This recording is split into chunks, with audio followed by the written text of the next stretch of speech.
Yes, be ready for the without full stop dictation. Start.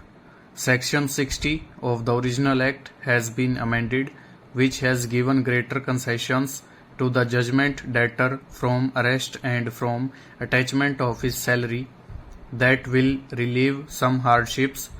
The Law Commission in its 2 reports have recommended the deletion of this section.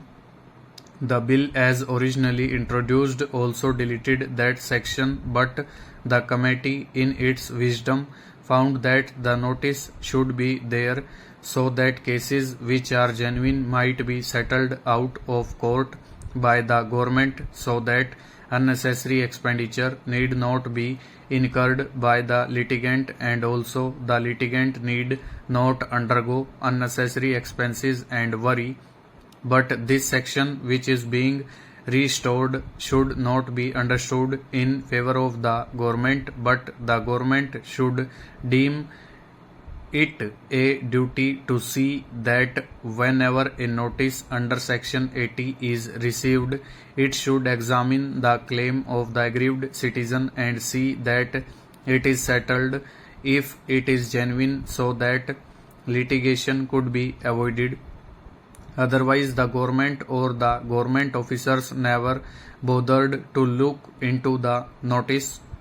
The litigant is at a loss and he has to go to the court. The purpose was not being served. Now, I hope with this amendment the litigant will not be driven to the court to file a suit. In cases, of course, where the government feel that the claim is genuine, it could be settled and avoid the litigant from going to the court. About section 100, which speaks of second appeals, they have introduced the words substantial question of law. The wording earlier was on a question of law, a second appeal lie. That is the wording under the existing section 100 of Civil Procedure Code, but they have now put the words on a substantial question of law. A substantial question of law should be involved for a second appeal.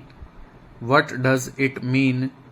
Suppose the decision of a suit depends on a question of limitation where the plaintiff files a suit and the defendant contests the suit as barred by time.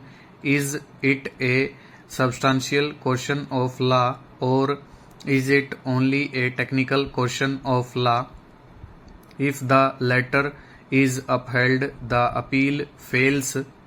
Therefore, I cannot understand why on a substantial question of law have been introduced in section 100. I think really it is taken out of the Constitution where it is stated that substantial question of law involving the interpretation of the Constitution.